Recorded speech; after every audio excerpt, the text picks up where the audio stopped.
What is going on, everybody? Welcome to another edition of the Bitchuation Room podcast live stream. I am your host, Francesca Fiorentini. You might have recognized me from the thing and that other thing, and that one time that viral hit that you don't remember my actual name, but you're like, oh my God, I know her. You know what I mean? And then you're like, oh my God, I follow her on Instagram, but like, why? That is me, comedian and pundit and podcast host. What is going on? It's been a week. Holy shit, it's been a week. It's bad, guys. It's bad. And we're going to break a lot of things down. You will hear the final analysis of Russia's war on Ukraine on this show. So stick around if you want the real truth. Also, buy my supplements. JK, no supplement company has decided to sponsor me yet, but I'm waiting. Okay? I'm here. For now, I'm going to peddle you some goddamn truth serum. We got a great show today. We couldn't find any former 5-star generals to come on and hawk us a bunch of F-35s, but I do have comedian Andy Kindler and columnist and author Wajahat Ali joining me for the show, the whole time. It's going to be good. So like and share the stream right now. If you are listening and watching live, do that so people know what's up, because we're going to get into all the things. In addition to Ukraine, we're going to talk a little bit about the white supremacist blanket fort meeting that happened in Florida, not CPAC, the smaller blanket fort, the kids table of the KKK totally had a kids table, right? They were like, all right, son, you got to sit over there. Let the big boys talk about how we want to, how our feelings are hurt by black people, right? So anyway, we're going to talk about the America First PAC that went down in Florida at the same time as CPAC. And then in our bonus episode, which once again, if you're a patron of this show, you get access to live and in your ear holes. We're going to talk about Charlie Kirk, who honestly, I don't know what's going on. Maybe as his dome gets bigger and his facial features get smaller, there is I don't know. His brain is actually making space for things like socialism. That's right. He makes a very compelling case for socialism. You don't want to miss that. So patreon.com/bitchuation room is where you go to make sure that you are privy to all of the bonus content. Usually it's a 10-minute, 15-minute conversation. Some of the best stuff. We talked about Ram Ranch last week. I hope everyone enjoyed that. 18 naked cowboys still in the showers at Ram Ranch. They're still there, wasting water, honestly, but doing the Lord's work. Also, in case you didn't know, this show is going to be live in Brooklyn, New York. Tell your people, call your mom, tell your sister. We're going to be there with Sam Cedar from the Majority Report, Matt Lieb and Tiffany Caban, council member, on Thursday, March 10th. Get your tickets. They are selling fast. Now, if you can't be there live, we have virtual tickets. Bitchuationroom.com is where you get those tickets. That's right. Bitchuationroom.com. Get your tickets. It will not be automatically available on the feed. I'm gonna see when I release that episode. It will be available, but maybe not right away. If you're a patron, however, you get access no matter what. So part of the Frantifa, you get to watch live Thursday at 7 p.m. Eastern in Brooklyn at the Bell House. So yeah, bitchuationroom.com, get your tickets. And I did want to plug, I used to be an activist in my better days. In New York, right? I was active against the Iraq War in the global justice movement.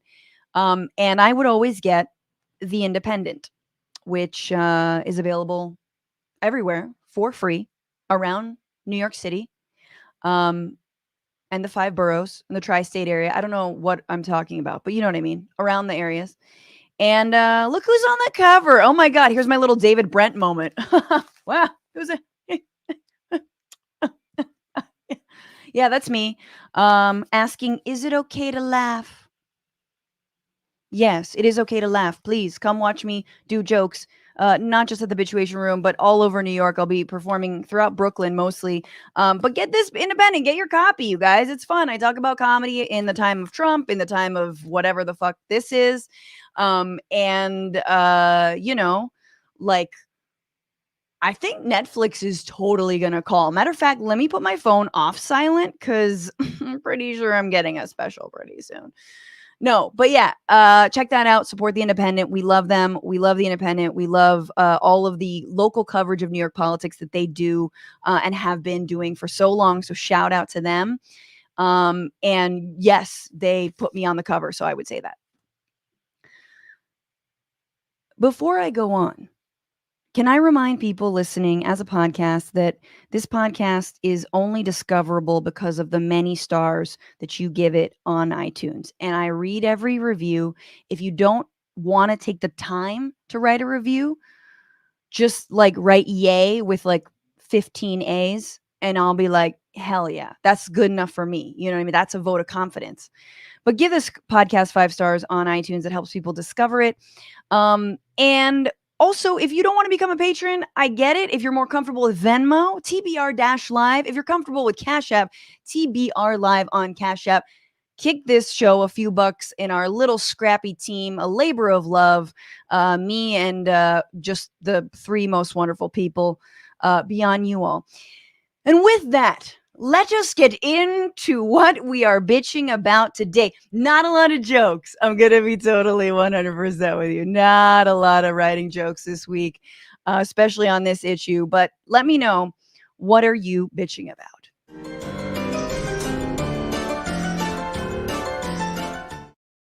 I got 2. One is short, one is long. Number 1, John Mulaney.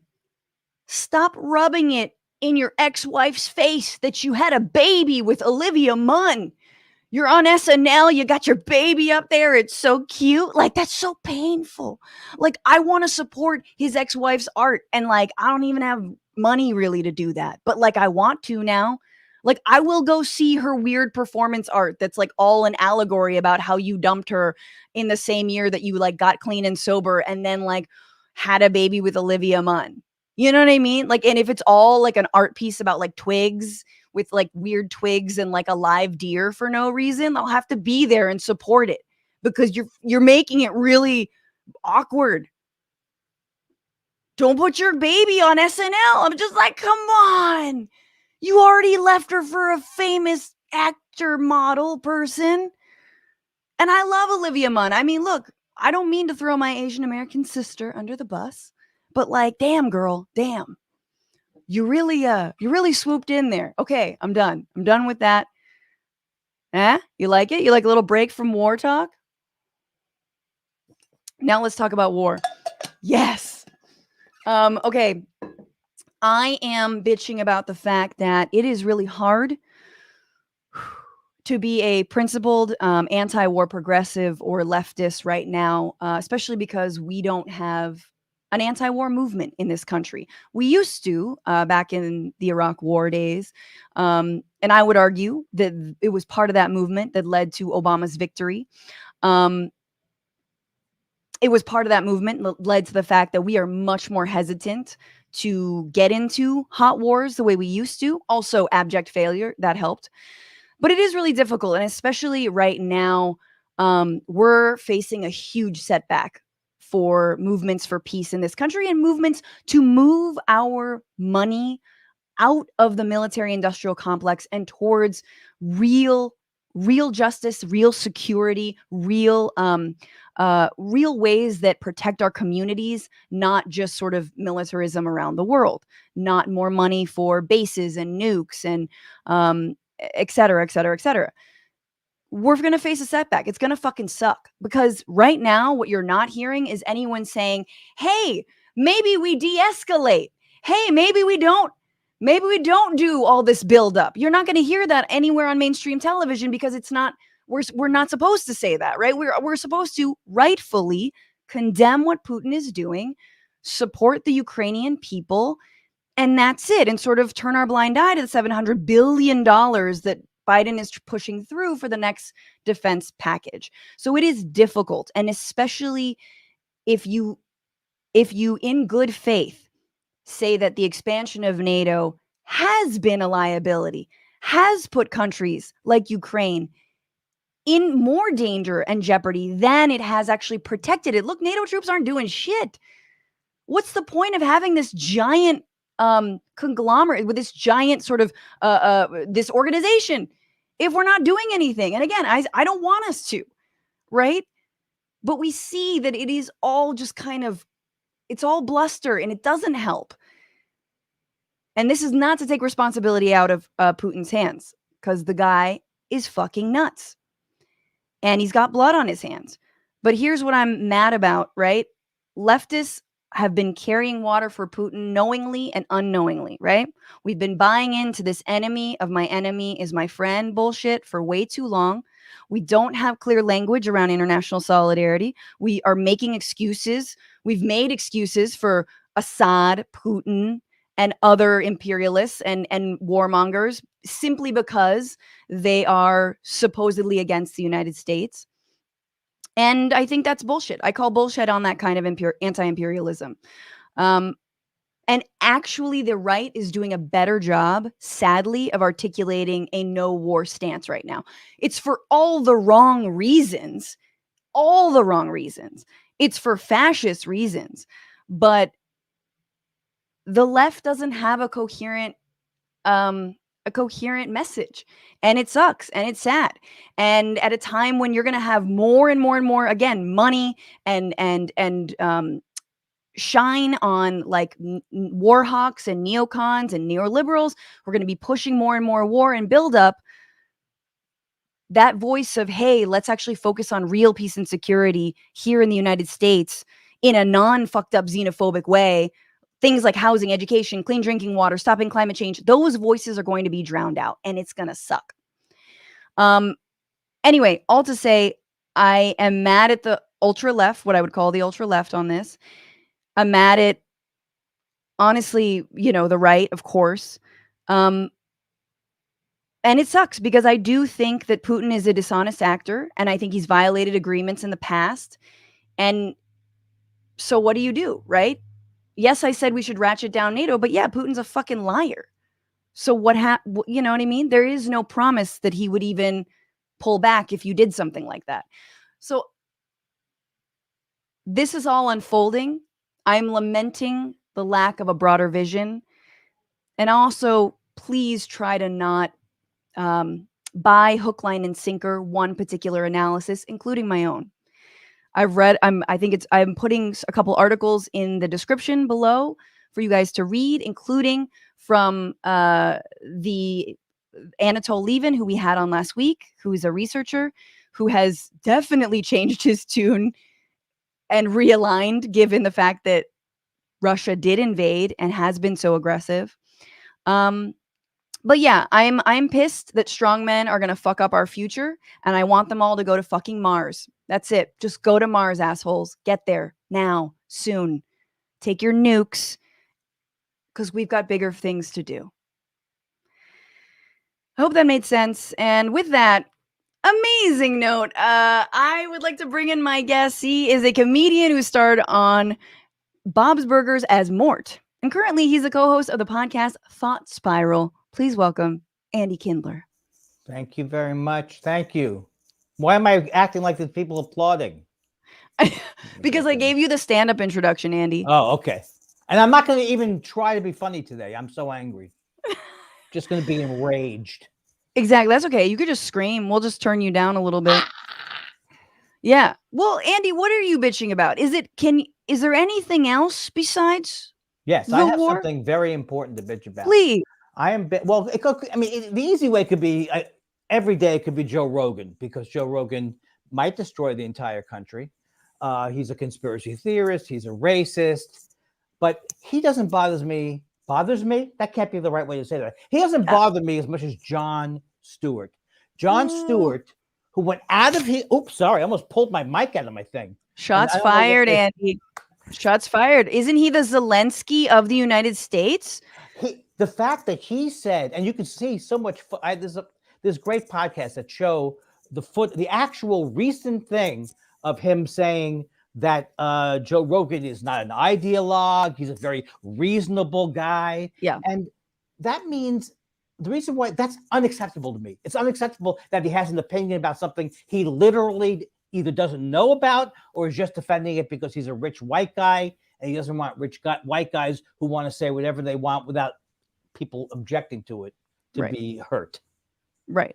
So you're mad at Jon Stewart's take on Joe Rogan, and essentially, yeah, he was like, he's not, like, leave him alone. Essentially, it was like, it's not that big of a deal. I have a problem with him in general, though. I mean, I hated when he went to the government. I mean, I was out on him when he went to Washington to say they're not the problem. I mean, you're not the problem. They're the problem. In other words, you are my viewers. You're not the problem. They're the problem. So I've been out on him. I think he's arrogant. He can be funny, but very arrogant. And something else is wrong with him. Okay, what's that something else? Oh, I don't know. I don't know what's motivating his the Daily Show. I was on the Daily Show, so I think everybody can say I'm envious, and I'm of course, who isn't envious? But the the Daily Show was great because there were a lot of great people who were involved. Samantha Bee, there was Steve Carell, there was Stephen Colbert. It wasn't because of Joe. The Daily Show wasn't even that bad when Craig Kilborn was reading the news.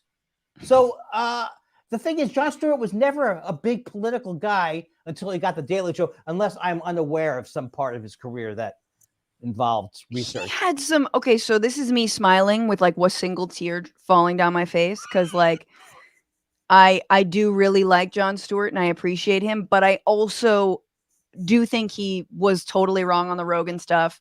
And of course he's arrogant. And I also think there's something to be said about like, you retired for a reason, and like you can kind of see that now. You're like, yeah, we need a different voice. And don't say censorship. I'm so sick of people using it's not censorship. You do not get to have a show on Spotify as part of your birthright. Unless the government is going to his house and stopping him from speaking, it's not censorship. And I'm so tired of people like him. He knows it's not censorship, so he's just using it because he thinks it sounds good to help his side. And yes, I am envious and jealous. And yes, I wish I had his money. And yes, there are other things going on with me. And yes, I want his ranch with all the animals that he's rescued from the slaughterhouses. I want to pet them every morning and feed them. And I love what he did for the first responders. I know I cried when he was doing some of those things. I was crying at my house. No, it's true. When you say the censorship word, you're like, okay, I know exactly. You want to get like the invite to the big Austin like cookout or whatever that Joe Rogan's gonna have with other like, for lack of a better term, 1% comics. Yes, I said it. And they're very funny, but like, there's a cohort, there's a group, there's an in crowd. And it's the same way that no one's going to call, Chappelle's transphobia out who's in that 1%. I will because I'm not in that 1%. It's the worst thing he's ever done. It makes him a bad human. You are a bad human if you are aligning with transphobic things which lead to white supremacy. And there's just no excuse for it. Now, he used to be a funnier comic. You heard it here, guys. Sound off in the comments. Isn't he just hurting people? He's just hurting people with his comedy now, right? You believe that, right? Am I wrong? Stewart? No, Chappelle. Oh, Chappelle, yeah. I don't know. Well, no, Stewart, I don't know. I don't follow him as much. But Chappelle, I'm just shocked. No, Chappelle is sort of caught in like his own echo chamber. He's just like he's in the sunken place a little bit, because he's just responding to himself, and every bit he has is about like how someone came up to him and said they didn't like his comedy, and then he makes that into like a 15-minute bit. Narcissism. Yeah, no, it's insane. But we have to bring my other guest on. Find out what this gentleman is bitching about. He's the author of Go Back Where You Came From and other helpful recommendations on how to become American, and a columnist with the Daily Beast. Please welcome Wajahat Ali. Hey, how's it going? I just want to say F Sinbad. F Sinbad in the face. We went after John Mulaney and Jon Stewart and Chappelle, so I just had to find a comedian. So like, F you, Sinbad. Exactly. No, I have nothing against Sinbad. I'm sure he's a lovely person. Yeah, I think he is actually a lovely person. Sinbad's a great guy. He was in Jingle All the Way. He was. And I got through half of that movie. So Deep cut. exactly. Wajahat, what are you bitching about today other than everything that's happening?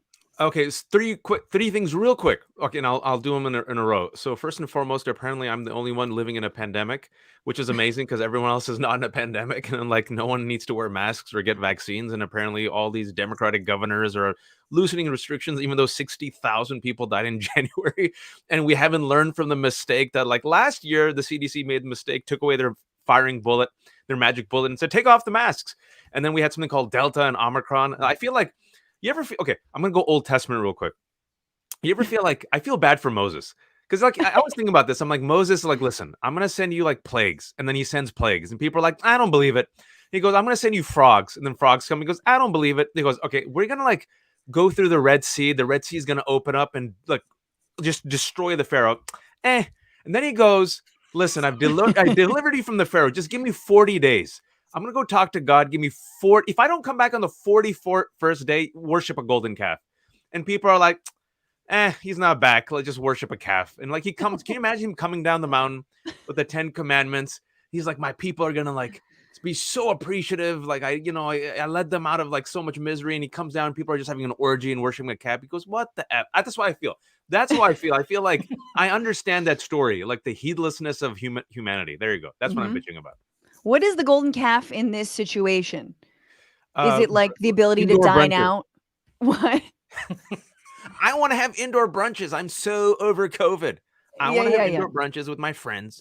And like the funny thing is this, like I was gonna say three things, but I'm just gonna bitch about this. Is like, okay, I don't understand if you have to wear a mask all the time. You don't have to wear a mask all the time. I went to this place run by the Gazpacho, New York State. Oh yes, Yeah. It's the oppression of New York. I had to escape from New York like Kurt Russell. I rode the subway. I was on the Amtrak. I got coffee from inside a restaurant.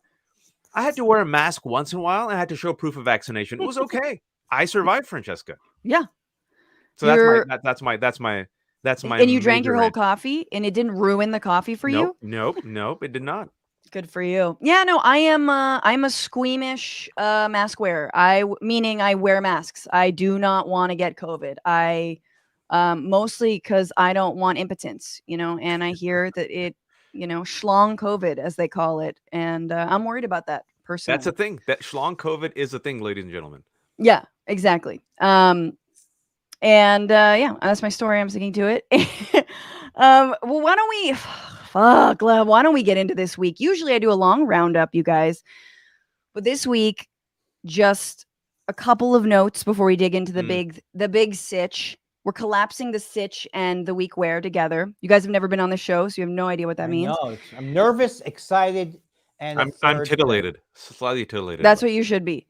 But okay, so Greg Abbott is trying to be the worst Republican governor, and Texas is now requiring people to rat out trans youth and anyone who's helping them acquire any gender affirming care.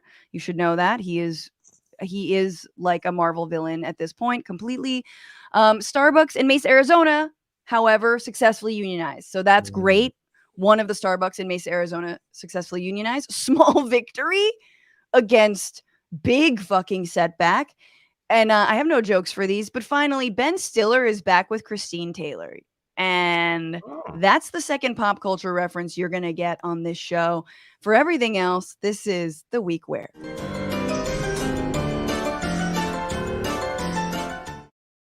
So last week, we talked about how there's no way Russia's going to invade. And we were talking about diplomacy and all the ways we could get out of this. And then Putin just like had a glimpse in the mirror and was like, it is small. And then he was like, let's go, and that's how we got here. And now everything has hit the fan. So this was the week where Putin basically invaded Ukraine and saying he was going to denazify the country. And it wasn't clear if he just wanted to control the ethnically Russian parts of Ukraine or predominantly Russian parts of Ukraine. But it now looks like he does want regime change in Kyiv. He's begun aerial bombardment. He's hit civilian buildings, hospitals.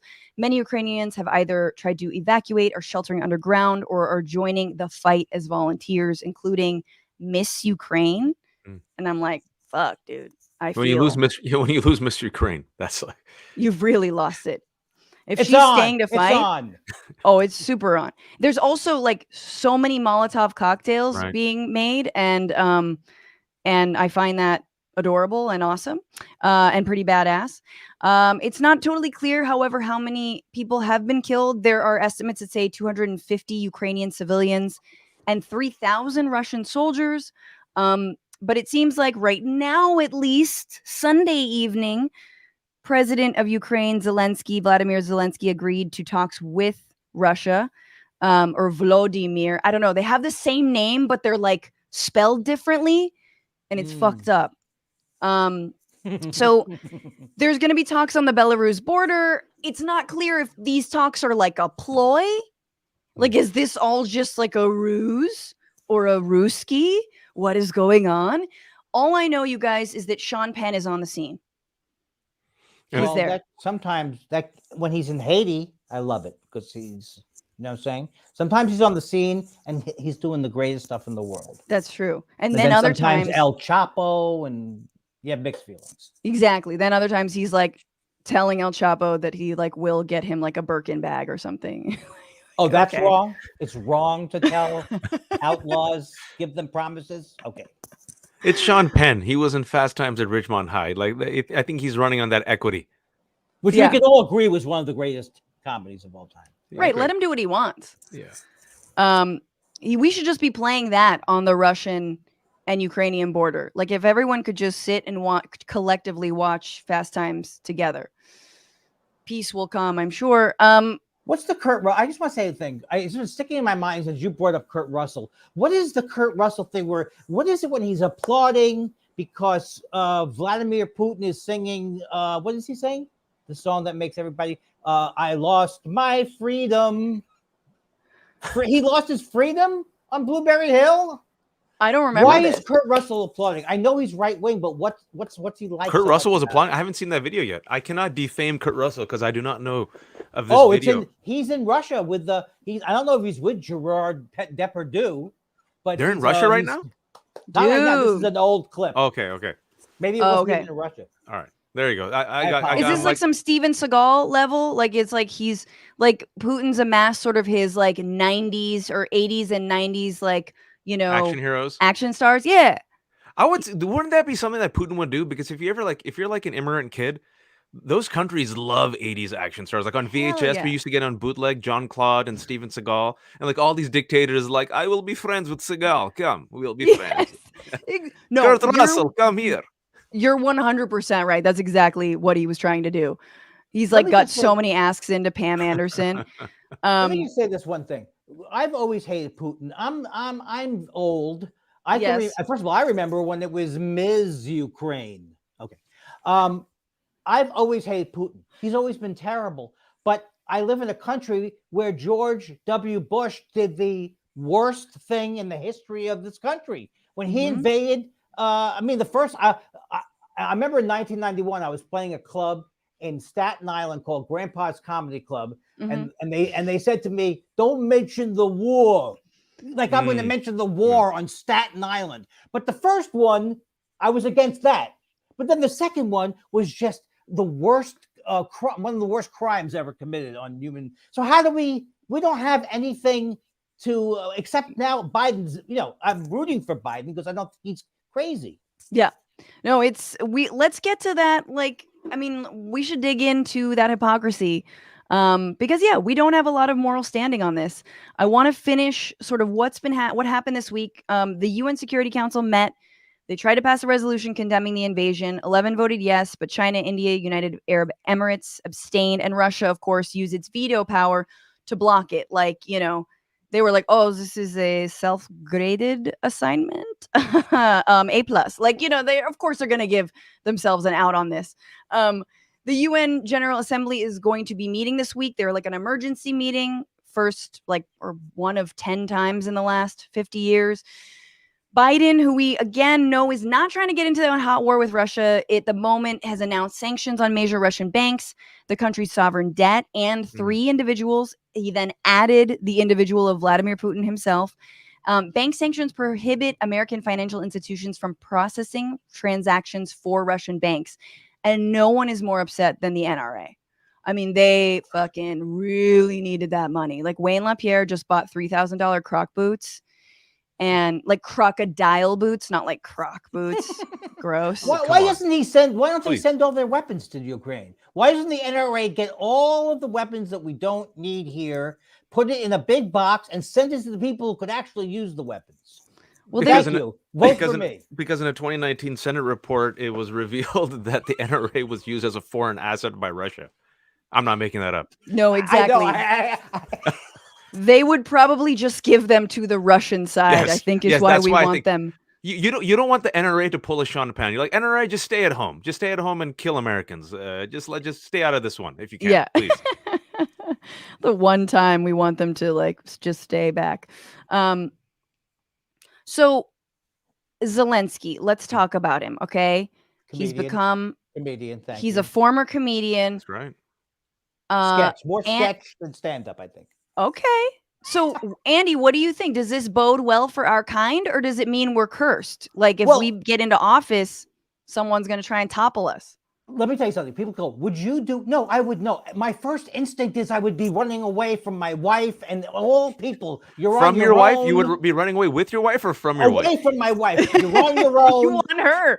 I need to say, I Take have her. you know, I'm Take her.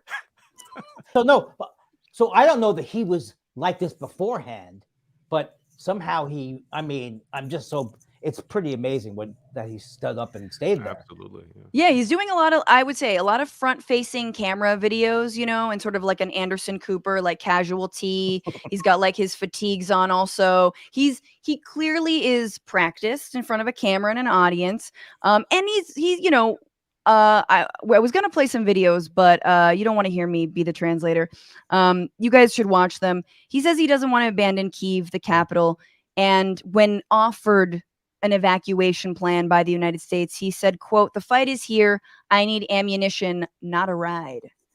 And he's I like also that. look. This is what I expect from the Ukrainian voice of Paddington Bear, because that's also one of his jobs. People forget that he was the voice of Paddington Bear, but the Ukraine version. But you also have to say, like when it comes to comedians, right? Oftentimes they exist in two extremes. So you see like the comedian in Italy who's leader of the far right movement, Yes. and then you see Zelensky. You're like, all right, Zelensky, if these are my choices. Let's just hope if Andy wishes to run for like office, let's hope he joins like the pro-democracy movement and doesn't become like a fascist. I have faith in the former. But, That is, I am sad that you think that I said I have become a faith in the fascist. former. I said I have faith in the former. I'm But, you know- Jewish. I'm Jewish. I don't Yeah, like the Nazis. exactly. But, No, but that's so true, though. Yeah. Like, what is it, Salvini in Yeah. Italy, right? Yeah. Joe comedian. Rogan here, right? Oh, it's a Joe good Rogan example. here. Rogan, yeah. Corolla, he used to be the worst comic in the world. I never thought he could actually kill millions of people with his bad information. Whoever thought bad comedy could get that serious? Well, look, he started the bad information with bad sex information on Loveline. So Oh, another deep cut. Look at this. I love it. Being a child of the 90s. Fear Factor. He also made Americans love eating horse testicles again. So. Oh no, I'm talking about Corolla, but yes, No, I not love Corolla. Corolla, yeah, good. Who did the Man Show? Look at I wonder if you can tell from the shows these people did. The Man Show. That's right. What did and that yet you got indicate? Kimmel who like actually understood the irony. It was ironic, people. Francesca, actually, this is a good point. Like, if our generation goes back, you see Kimmel was part of that crew that Andy's talking about, right? Like the Man Show and like that testosterone, like, oh, bro, yeah, let's just talk about chicks. We're like young white dudes who want a bone. But then Kimmel kind of grew up and he had a family and he kind of evolved and he has empathy. And then you see a guy like Rogan just double down in his echo chamber because he has this like friggin' legion of fans thanks to the UFC, which is also right wing, and Dana White's like an open fan of Donald Trump. Spotify says, all right, we'll give you $100 million because we want your base. And you go ahead and spread disinformation and kill people during a pandemic that has already killed 5 million.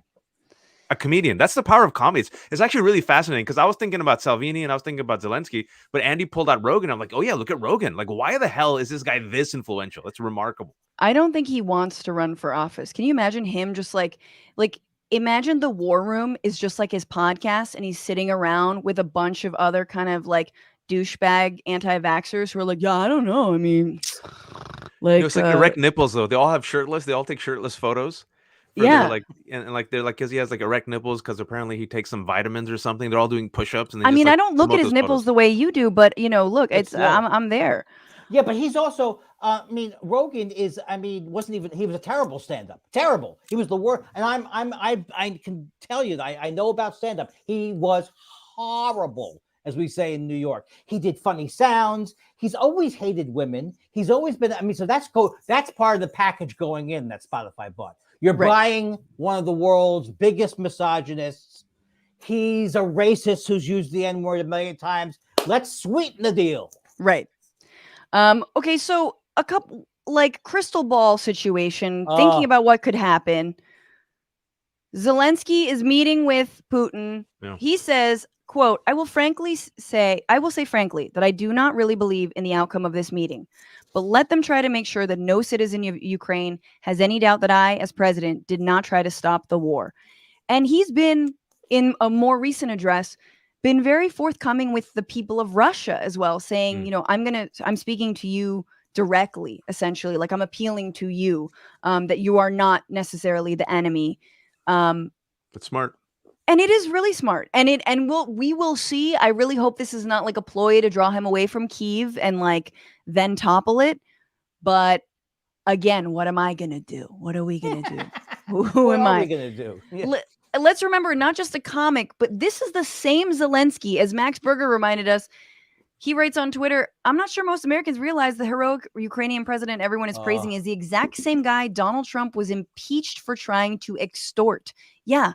On July 18th, 2019, the Trump administration withheld $250 million of military aid to Ukraine. 7 days later, Trump held a phone call with Zelensky and asked him to investigate former Vice President Joe Biden and his son, Hunter. And yet, here we have Zelensky and Biden in office. He wanted that money. He wasn't going to give him the money until he could give him some dirt about Hunter Biden. I mean, it's just, I don't know. I think I'm going to collapse from incredulity. I just can't even believe it. I can't believe that idiot, that Nazi won.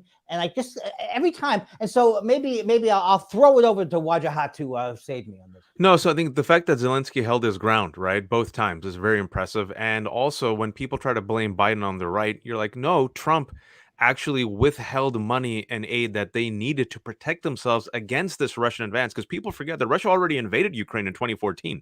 Crimea, that's an invasion, right? And so Zelensky is not stupid. He goes, okay, I got Russia breathing down my neck. Please help me. I'm an ally. And Trump is like, well, you have to first open a sham investigation into Hunter, because Biden's going to, run in 2020. And so to help himself in the 2020 election, he completely threw his ally under the bus. And also, you guys have talked about this on the show. I don't have to mention it.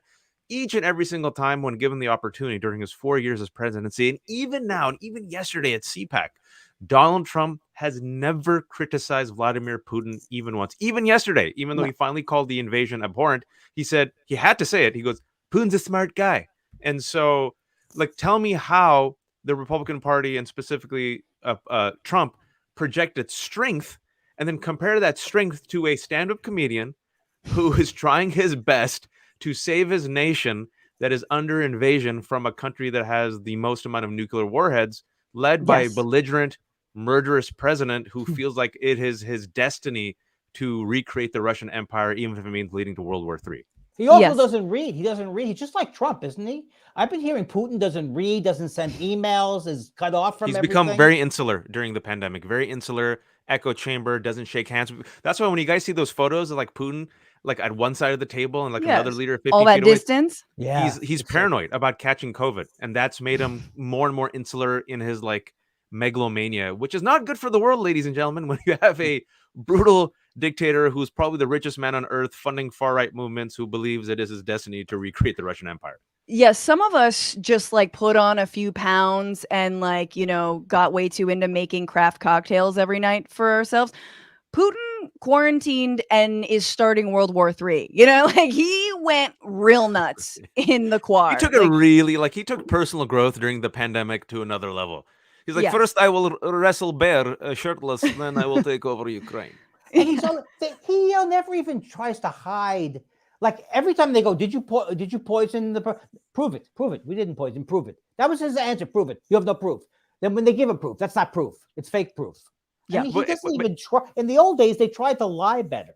and he has a good point though. That's why I think any type of I don't think he's capable of being shamed. I don't think he cares what the international community thinks. That's what makes it so dangerous, Yeah. is that you can't appeal to otherwise logic or humanity or rationality. That's the fear here is when Zelensky meets Putin. I hope Zelensky says, okay, you can surrender.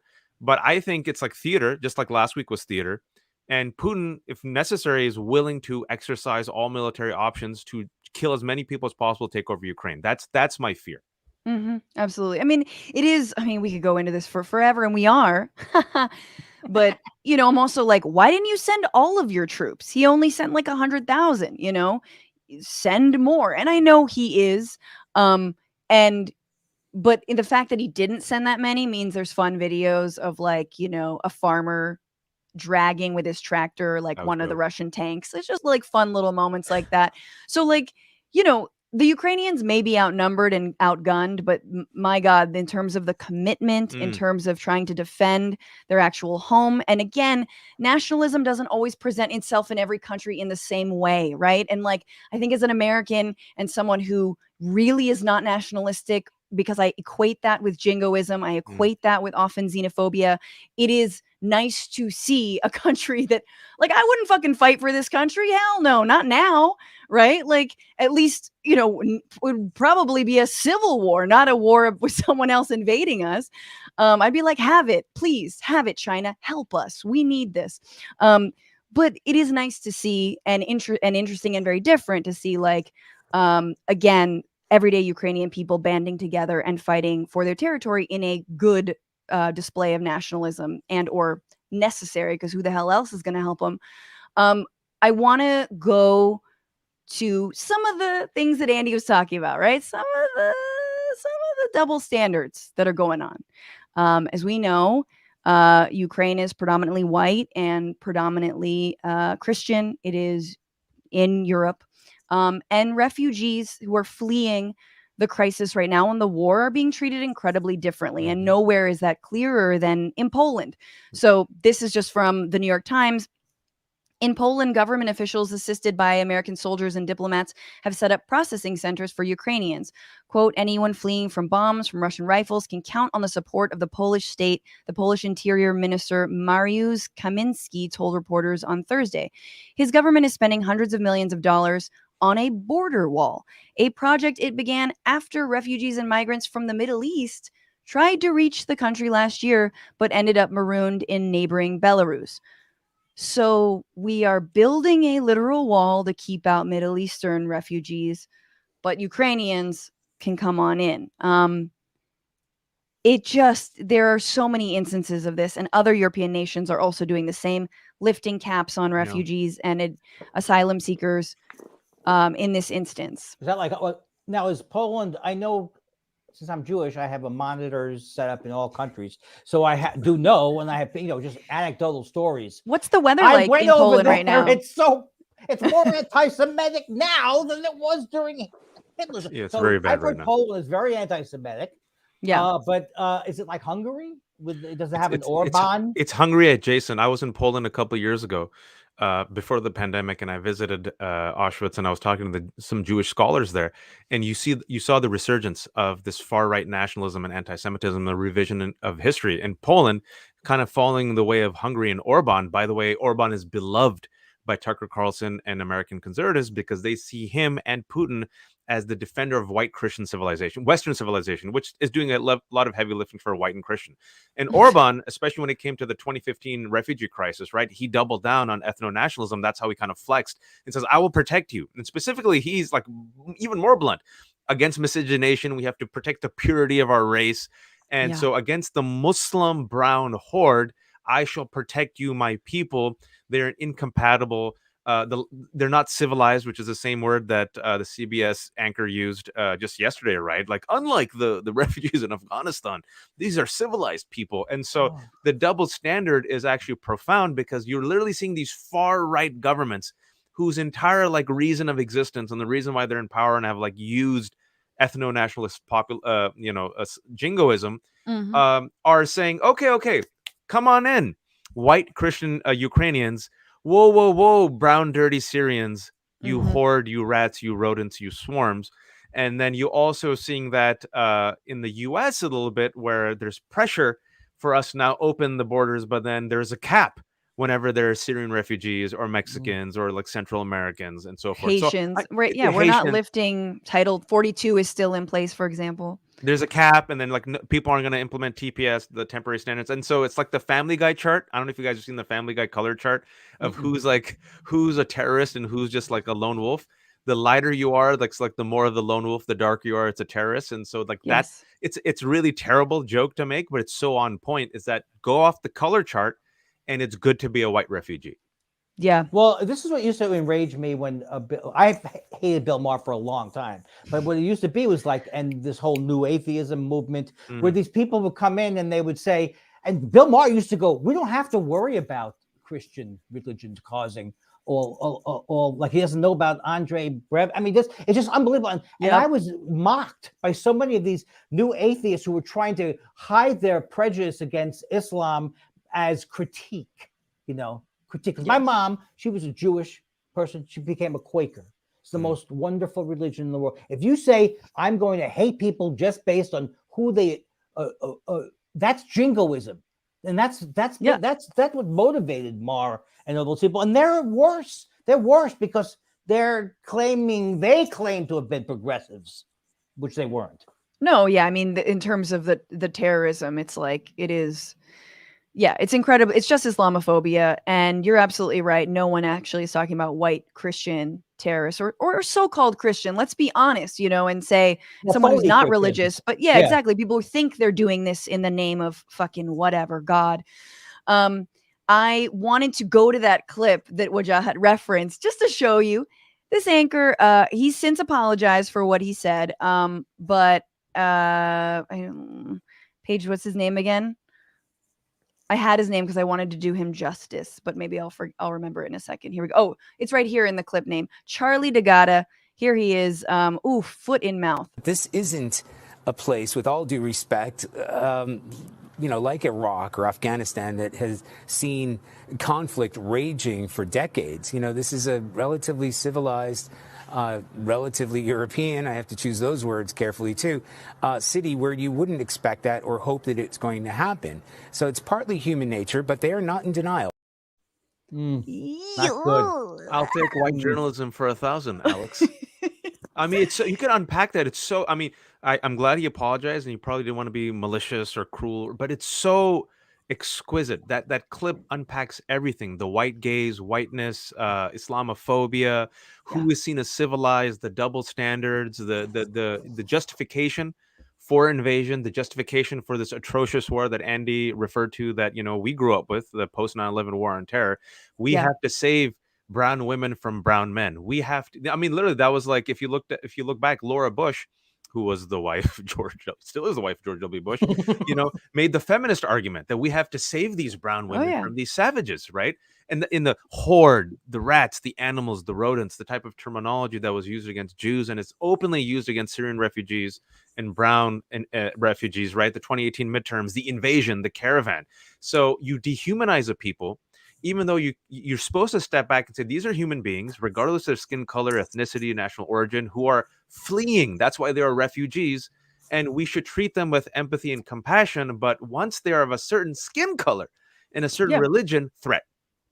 And it's even more insidious because who was doing the bombing and invading in Iraq and Afghanistan? Right.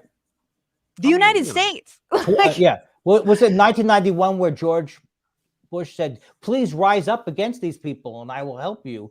And then he allowed Hussein to massacre a lot of people in the South. I mean, because we betrayed them. Yeah, we betrayed them. We betrayed the Iraqis. And I mean, and we betrayed Afghans. I'll say it also. Republicans and Democrats have betrayed the Afghan people. I mean, people are talking about refugees. This is the double standard, right? You should help Ukrainians.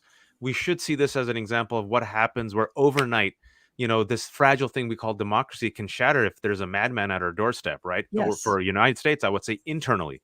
But then we also sometimes have to just, I think you can hold multiple concerns at the same time, Francesca. There's Yemenis whom we have fueled this war between Saudi Arabia and Iran, tilting towards Saudi Arabia, that has created a humanitarian crisis. Afghans right now, as we're speaking, are in a humanitarian crisis. Yes. Syrians, Haitians. To And say yet nothing of, and also Palestinians. Let's Palestinian, remember. like we don't, and so then here's another one. If you want to get really juicy, who do we applaud for picking up arms and Molotov cocktails against their oppressors? Yes. And then who do we say, whoa, easy there, darky. Put down that Molotov cocktail, darky. Be peaceful. I mean, if you just want to throw it out there. No, you're absolutely right. The double standard is insane. And also the amnesia about who was perpetrating those other wars. Condoleezza Rice today on Fox News basically saying, yes, it is a war crime to invade another country. Oh my God, I can't believe you don't combust from Vile. the irony that you are currently living in. Like, this is a woman. I mean, Condoleezza Rice is one of the Bush administration officials who are like, no, we should have gone in. Like, knowing what we know now, I'd still go in. Like, she continually. There's no shame. And all these No shame. people failed up. You know, like if I can tie a thread to what Andy was saying, like this cancel culture.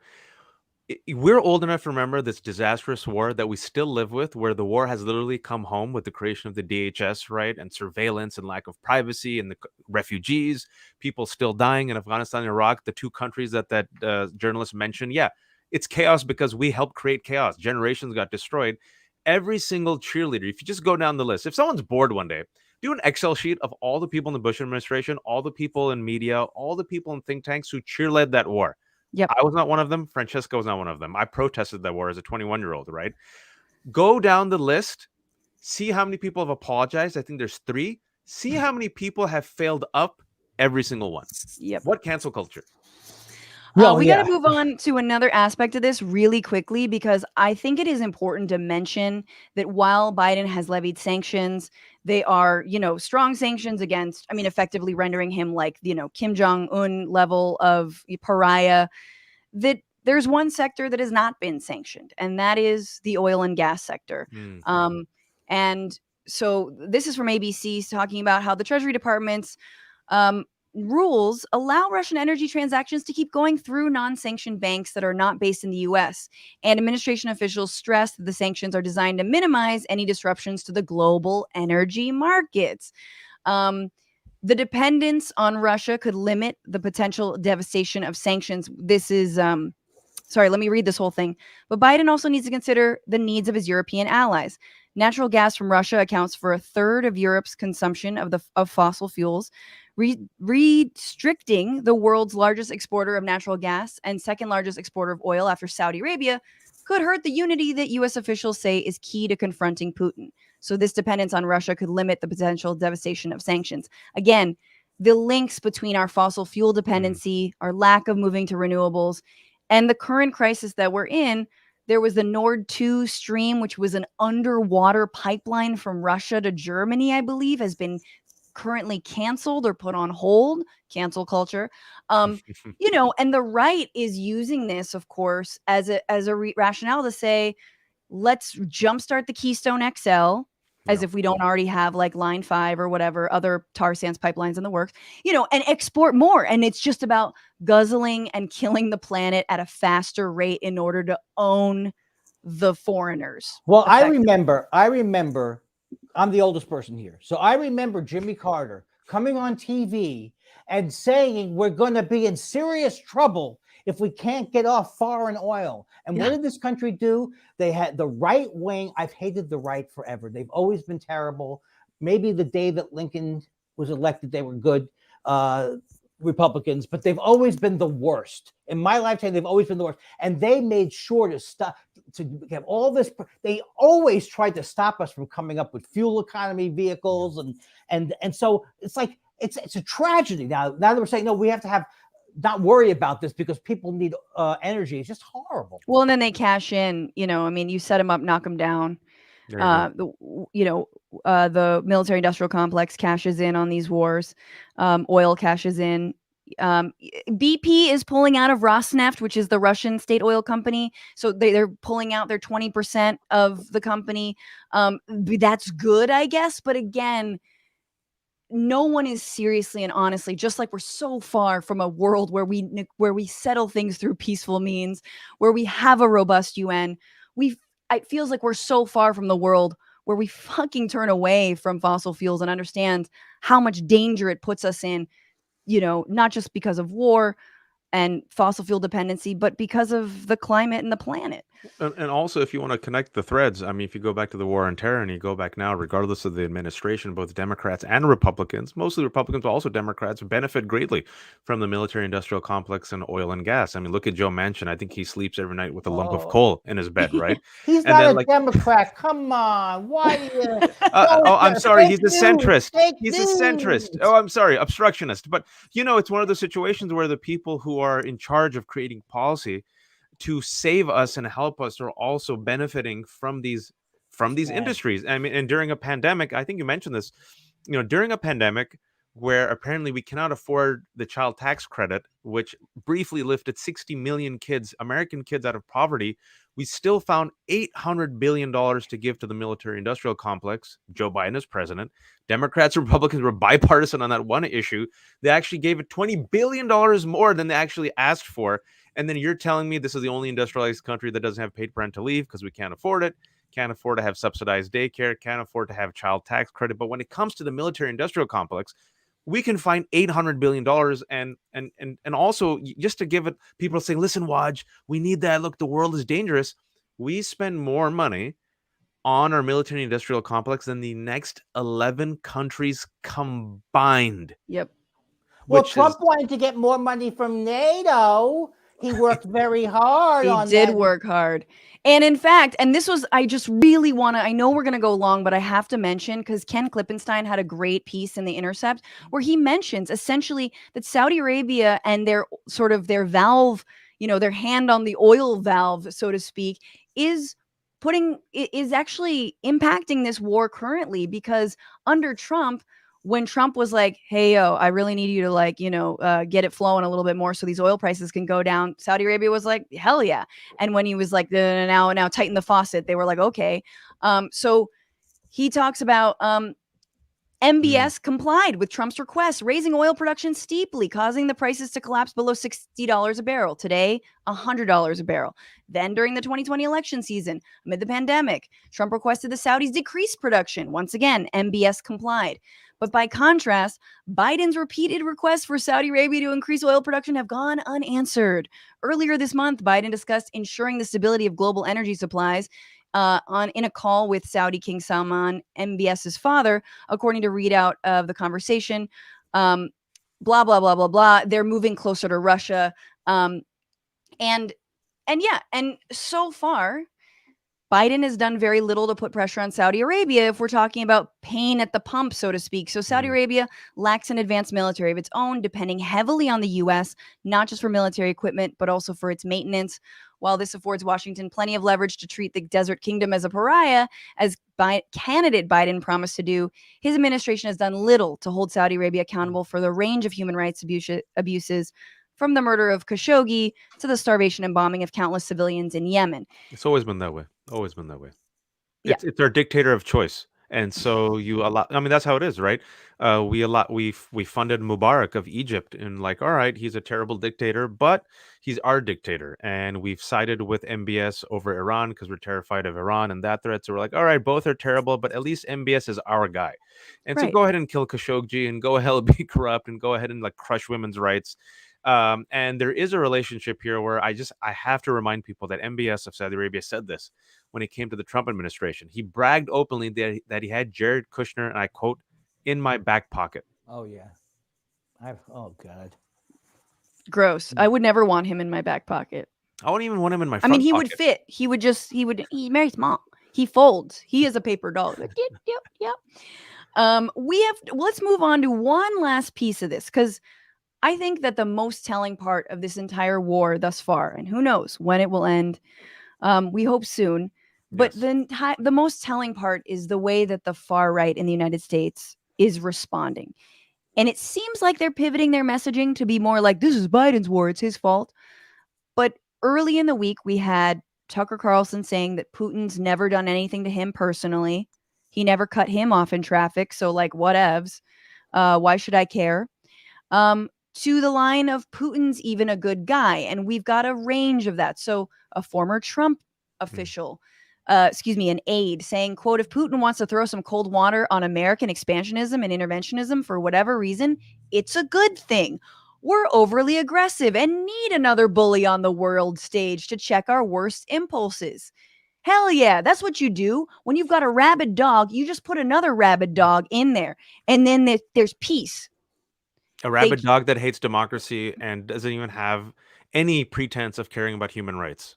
Yeah, no, that's the way. You can't say positive things about someone on the level of Hitler. You just don't ever say it. It's just you can say anything else but positive things about them. Yes, and this is, they're all basically dancing around a full endorsement of Vladimir Putin. This is essentially a like, tell me your party is paid by Russians without telling me your party is paid by Russians. JD Vance is saying, I think it's ridiculous we're focused on this border in Ukraine. I got to be honest with you, I don't really care what happens in Ukraine one way or another. Cute. Now here we have McConnell, who's pivoting a little bit more to Biden, as I think we're going to see, saying, I don't believe Vladimir Putin would have a couple 100,000 troops on the border of Ukraine had we not precipitously withdrawn from Afghanistan last August. But that's where we are. God. That's where we are. That's where we are. Well, you know, JD Vance completely turned once he realized that there's 80,000 Ukrainians in Ohio and they vote. And so that's why he flipped 2 days ago. I'm not making this up. So go look at this. I'm glad you mentioned that original quote because it was pure. And then once someone said, yo, you're running for office, you got a bunch of Ukrainians in Ohio. Look at his flip, which was remarkable. But, you know, it's amazing that Vladimir Putin has for years cultivated far-right movements in Europe and in America, spent money, the NRA, right? They went there to suck at his teeth for money. Trump, literally his useful idiot that promoted pro-Putin talking points that set the stage for what's happening right now. Fiona Hill, who used to be the top advisor at the White House on Russia, openly said last week that, you know, I never saw Trump ever put America first, ever. His policies told Putin that Ukraine is your playground. Go play in it, right? And so this is what we're dealing with. And you also have, and Francesca, I have to mention this. I know we're running out of time, but there's an amazing report that came out, which I think is like the report people should really read to understand what's happening in America. A 60-page report that talks about the role of white Christian nationalism in the January 6th insurrection, how it motivated it. And white Christian nationalism is part and parcel of the right-wing movement. And white Christian nationalists support Vladimir Putin and Orban as the defenders of Western civilization, which explains why so many of them are looking to them as models and supporting them. That's scary stuff. Well, look at that Christopher. I mean, I always use the example of Christopher Hitchens, who became so anti every religion in the world, and then he ends up becoming supporting the Second War. Yeah, neocon. It's like, you know, I don't know what my point was there. Just rage. Yeah, no, 100%. And I want to go to, because of course, everyone is saying this wouldn't have happened under Trump, and they might be right, because yes, Trump was their bitch. They had him wrapped around their finger. They didn't need to do this. NATO was, you know, for better or worse, always sort of going the way of the dinosaur under Trump. I mean, he had foregone any kind of supremacy or sort of even leadership on a national stage. And he was a hothead. You could easily appeal to him, blah, blah, blah. But so Trump keeps on being like, you know, what Putin's great or Putin's like, you know, whoever, he's like trying to see, he's like waiting to see which way the like base goes with this. But here he is saying, this is an answer to what he would do differently if he were president right now. Well, I'll tell you what, I would do things, but the last thing I want to do is say it right now, because if somebody asks me that is in a position where they can utilize whatever it is I give them, but I certainly wouldn't want to be talking about it. Wow. It's just like a remarkable bullshit artist. It's amazing he gets away with it too. It's like, what's the answer? Like, can you imagine pulling that shit off if you're like in school? All right, Francesca, what's the answer to this question? I know it, but I'll tell you tomorrow when I'm ready for it. I wouldn't tell you right now. State secret. How about when he said the other day, he goes, oh, you know, Putin goes, he's a smart guy. He goes in there and they say, oh, well, we'll go sanctions. He goes, I could have a whole country and have sanctions. I mean, that's the way he thinks. Oh, I could have a whole country. He literally has no, I guess they all have this. They don't care who lives and dies. Yeah, really they don't care. And plus, we have to treat people like, look at his behavior. 2018 in Helsinki, he throws the United States under the bus. Yeah. Takes Putin's word over our own law enforcement. He literally gives Putin and Turkey and Assad Syria. He just He takes. said he wouldn't do it. Sold out. He Very sold out our strong. allies. Right. He attacks NATO. He attacks EU. Every single pro-Putin talking point that you can imagine coming from RTV came from Trump's mouth as president of the United States. So if he, Yes. God forbid, was president right now, there would be nothing. There would be like, Yeah, he'd be you like, wouldn't notice it was a difference. he'd blame Ukraine. He like, well, it's their fault for being weak. Yes. Yeah, absolutely. I did want to, let's see. We just have to talk a little bit about this. The last, Wendy Rogers, who was a speaker at the America First PAC that I want to talk a little bit about. And we're going to talk about the Christian white nationalists and white supremacists, Putin lovers specifically. But Wendy Rogers is a state senator currently. Right. And this is her today just going ape on some crazy conspiracies. She says the best way to compete with Russia and Europe is to open the Keystone Pipeline. There we go. Lower taxes and spending and invest in Bitcoin. Hashtag Bitcoin. Hashtag America First. That's honestly the most sane. Then she gets crazier. Zelensky is a globalist puppet for Soros and the Clintons. Oh. Tell me, just say the word Jew. Just say Zelensky's Jewish. Yeah. Then Macron, Arden, Trudeau, Zelensky. They all report to the same satanic masters. The global people like me. Andy. They report to Andy. They report to Andy. Hold on, I have to take this call. What? Well, that's the other Zoom call I have. And if the camera tilts to the left, there's like bull's horns and like blood and like satanic like signs and like. I'm gonna look out after both you two. Don't worry about it. Please put in a good word for me. Promised me right to my face. You guys are covered. Okay, good. Thank you. And if you could give us some rain in California, I'd really appreciate that. That's some scary stuff, Francesca. You know, we joke about it, but that's scary stuff. That's like you said, an Arizona state senator who went virtually and appeared at the AFPAC conference led by Nick Fuentes, who is, I'm not just throwing this casually, a white supremacist, Holocaust denier, anti-Semite. ADL did a really good job about his group Groypers. And then also there was Marjorie Taylor Greene, who showed up in person, and Paul Gosar, who has been an ally with him for the past year. These are white supremacists, not like alt-right adjacent white supremacists. I'm talking about white supremacists. And then Doug Ducey, oh, sorry, I don't know if that's his name, Doug Ducey or Ducey, wherever, the Arizona governor, when asked, hey, you know, Wendy Rogers is a white nationalist, he said, you can't even make this up, I'd rather have a white nationalist in state legislature than a Democrat.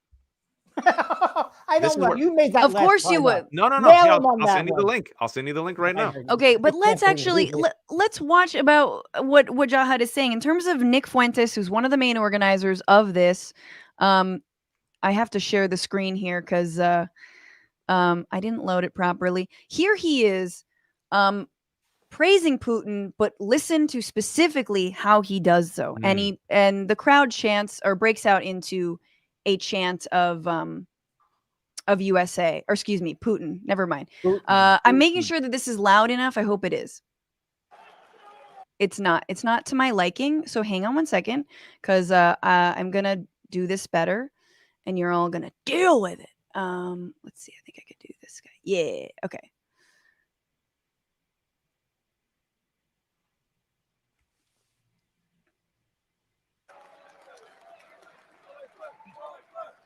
And you want to know the secret, to borrow a phrase from a friend of mine, our secret sauce here, it's these young white men.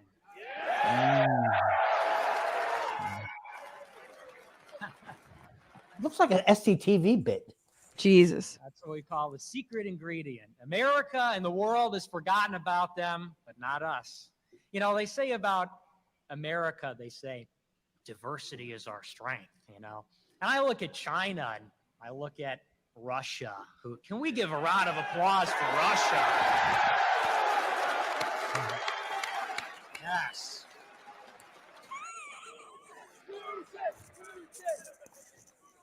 Absolutely. Where's my Molotov cocktail? Yeah.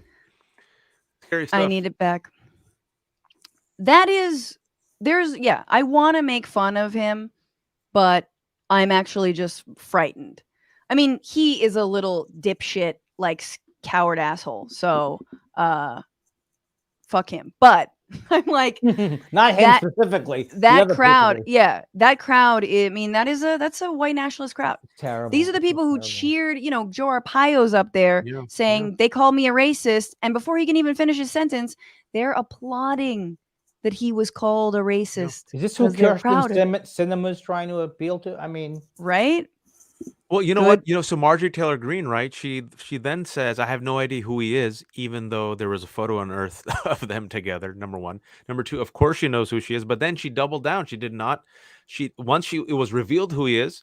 She says, I went there to talk to this large group of people, and I'm not going to cancel anyone. As she is canceling, as the Republican Party, the RNC, ladies and gentlemen, has officially canceled Liz Cheney. And Adam Kinzinger. Why? Because they had the audacity to say, you know what? A violent insurrection that tries to overthrow a free and fair election and send people to the U.S. Capitol to kill my colleagues is a step too far. And they're like, nope, that's too much. You're canceled. But a white supremacist, Holocaust denier, racist, that's fine. And it's Marjorie Taylor Greene, Paul Gosar, Wendy Rogers. And the fact that we'll forget by Tuesday just shows us the double standard that we even have in our media. Look at the squad. Look at some of these people of color who are talking about defund the police. Have they gone too far? That's too far. Is that too much? And then this is how you mainstream. This is how the Overton window shifts. Yes. And how white supremacy becomes mainstreamed before our very eyes. Let's take a look at that clip really quick, and you'll see again how Marjorie is pivoting to the new line around Russia, trying to sort of like stamp out, as if we didn't just hear them break out into cries, Putin, Putin, at the same fucking conference she just spoke at. Excuse me a minute. I'll tell you exactly why I went. I went to talk to them about America First policies, and I talked to them about what's important for our country going forward. Now, in regards to Russia, Putin is a murderer, and he should have never invaded Ukraine. What he is doing is completely wrong. I stand with our NATO member allies, and I'm completely against this war. It's a white nationalist. Excuse me, I'm going to finish. Everything that he's doing is wrong. He's killing people over and over. So I'm staunchly against it, and I'm staunchly against Vladimir Putin and his invasion of Ukraine. Another thing that's extremely important for me to say is the whole reason this is happening is because Joe Biden is a weak president. Now America is a weak country, and our entire world is falling apart, and we're seeing war erupt, which did not happen under President Trump because we had peace through strength. Literal line from 1984. Yes, please drag that up. I mean, I miss Reagan in a certain way. He was horrible, but he was avuncular. He didn't sound so terrible. And he was also more globally minded in the sense that he was pro-immigrant, like George W. Bush. Terrible presidents, ladies and gentlemen, terrible. But, Bush and Reagan were of that old Republican generation that was pro-immigrant, actually, right? They actually were. The immigrants are good for America. They're good for business, right? George W. Bush, like, even though disastrous war on terror, listen, we're not going to whitewash him, but he did come out and at least say, at least at the beginning, look, I feel bad that Muslims feel like they're the enemies. Islam means peace. Let me just go bomb Muslim countries.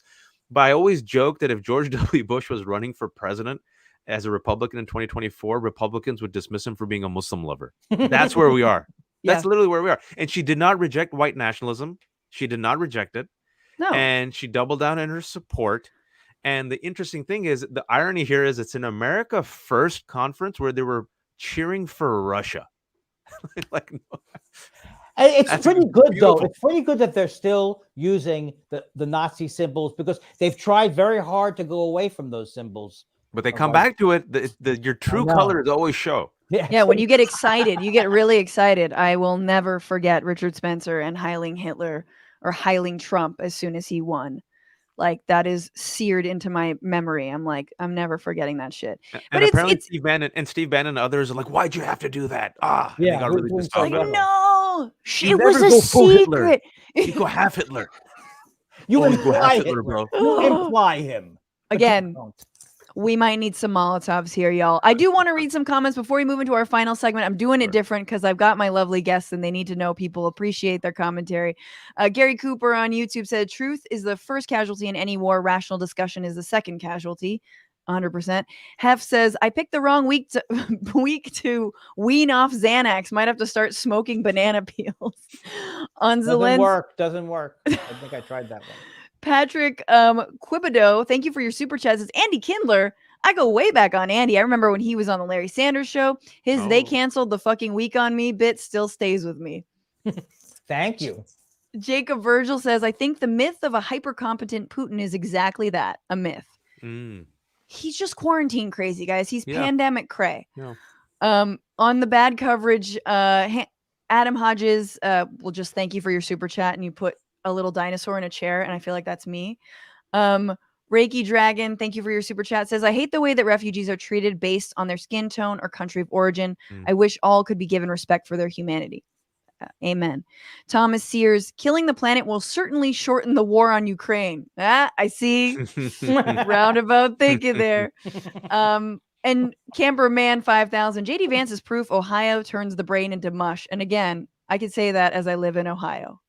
And he fooled people into making that movie. How did he? That book. How good and well written could that book have been?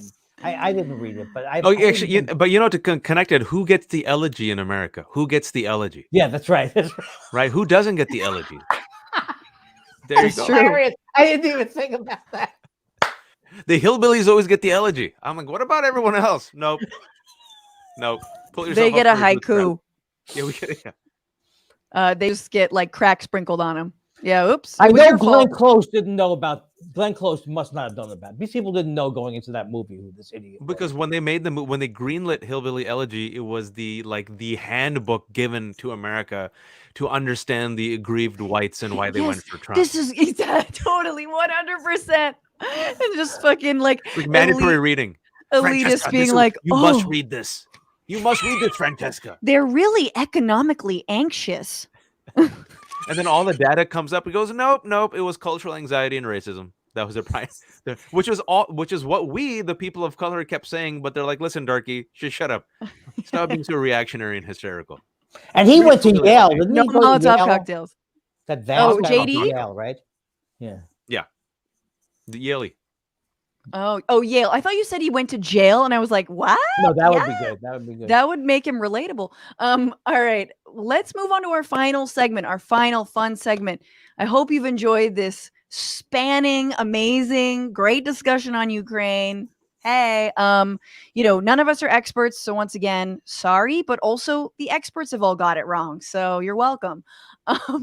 Let's go to our final segment. Given the fact that this week Biden did some other things, including nominating Ketanji Brown Jackson to the Supreme Court to fill the vacancy left by retiring Justice Breyer. Ketanji was not the pro-corporate pick, which is great. Like Lindsey Graham and Jim Clyburn had wanted. She is was a public defender. Even represented Guantanamo Bay prisoners, was a judge who sentenced the Pizzagate shooter to 4 years in prison and ruled against a number of Trump-era policies. She was nominated by Obama to be a district court judge in 2012, appointed by Biden to serve on the U.S. Court of Appeals for D.C. In 2021. And if confirmed, she'd be the first justice since Thurgood Marshall to have worked as a defense attorney. Think about that. That's so good.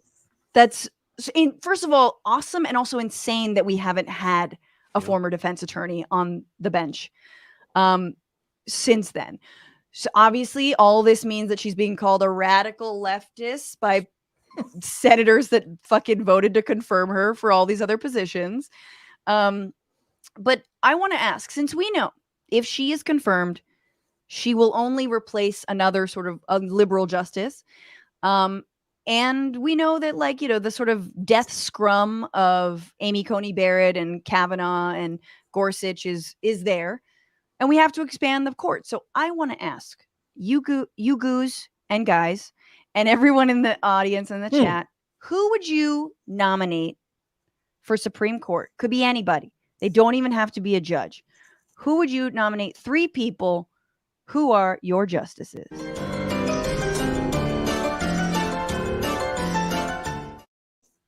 Who's got him? Smoke if you got him. You want me to go first? You go first. Sure. Okay. Here's what I would do. Mine are all real people. Mm. So I don't know. Like I don't know them personally because like fictional characters you develop like a weird parasocial relationship with. Okay, here we go. Michelle Alexander, author of The New Jim Crow, professor, and she's written obviously on the prison industrial complex, understands what it is to be Black and criminalized in this country, probably, and has studied it more than anyone else. So she's my number one pick. All women of color, by the way, gotta be. Number one, that's Michelle Alexander. Number two, the actress from Pose who stars as Blanca, who's fucking amazing, trans woman, MJ Rodriguez.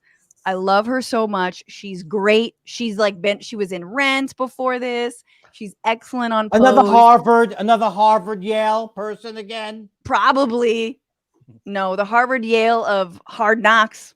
Harvard. Anyway, MJ Rodriguez, she's great. I love her. I think she won an Emmy this year.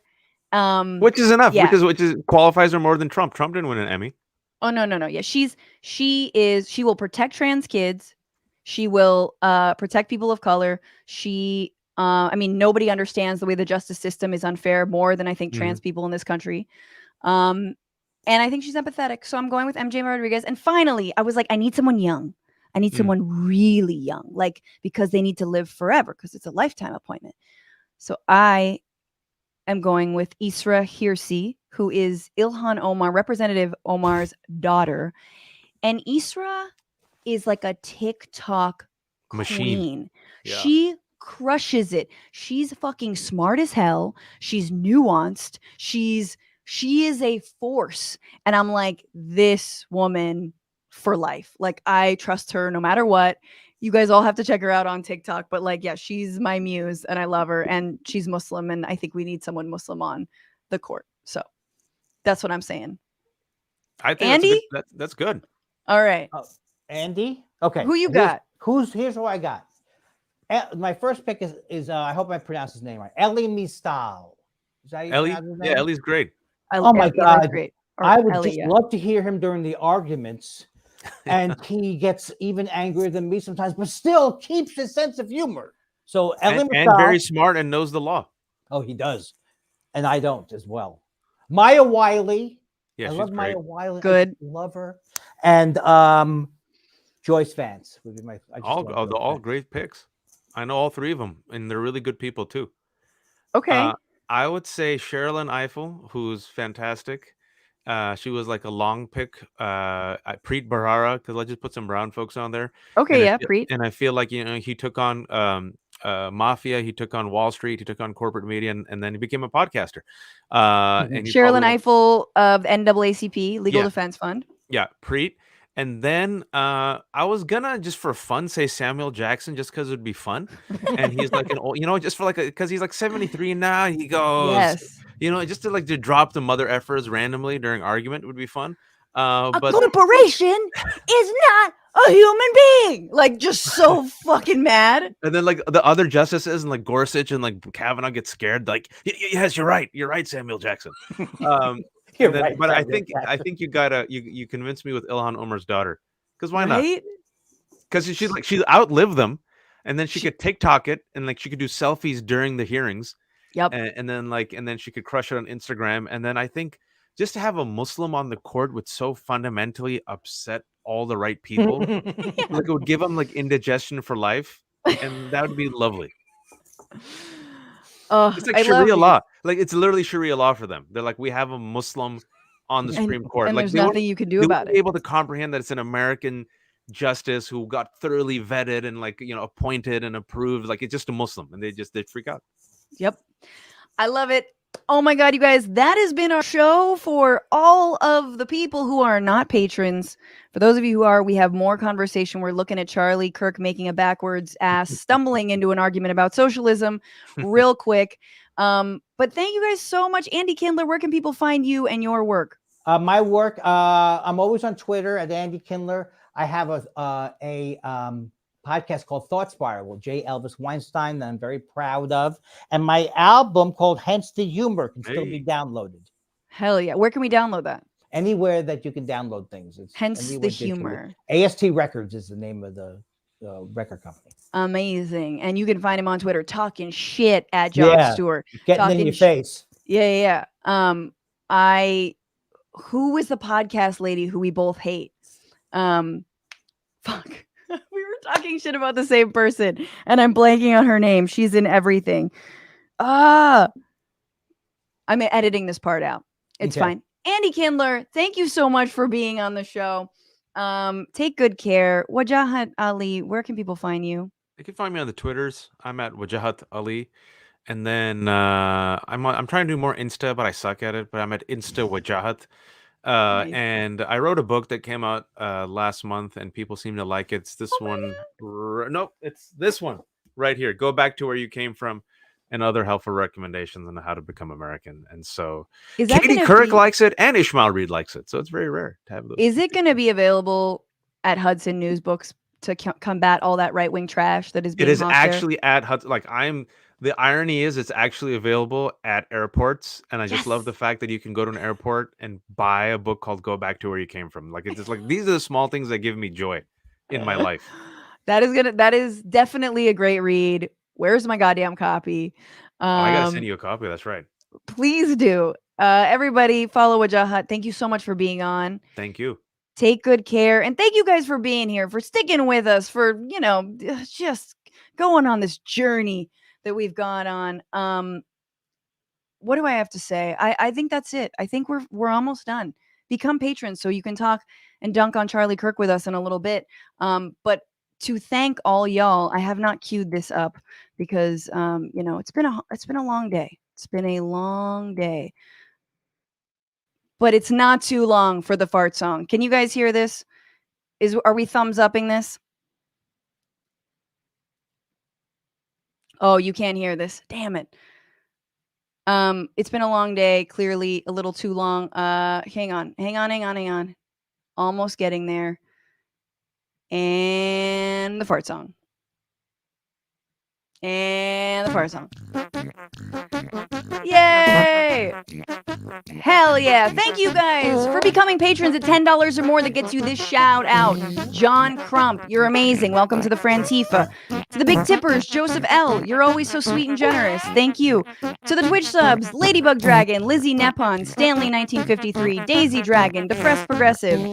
Thank you for giving out 5 community subs. Brandy Lou also giving out 5 community subs. Progressive Ama, Dank Ferric Mom, Blue Tech the Belgian Dragon, Blue Burning Bush Dragon, Rose Alba 14, Irie 42 giving out 7 subs. Melanie 44, ODB, Becca 1359, Hippie Spot, Chipmunk PDX, RB Green Dragon, Glitteriest Lady Dread. Thank you all. And thank you, J320, for your super chats, and Omega Shenron Dragon, and everyone else who supports this show. This show is streaming live every week, 5/8 Eastern on YouTube and Twitch. You can also listen as a podcast. Again, I'll be live in Brooklyn at the Bell House on March 10th at 7 p.m. Tickets are at bitchuationroom.com. Follow the show at Twitter at BitchuationPod and on TikTok at Franny Fio and YouTube at Franny Fio. Fucking Instagram at Franny Fio. Thank you to Paige Oamek, to Maximillien Inhoff, and to Alexandra Ornes, who are always there helping me fight the power. Fuck the patriarchy. And remember, don't just bitch about it, but be about it. See you next time, guys.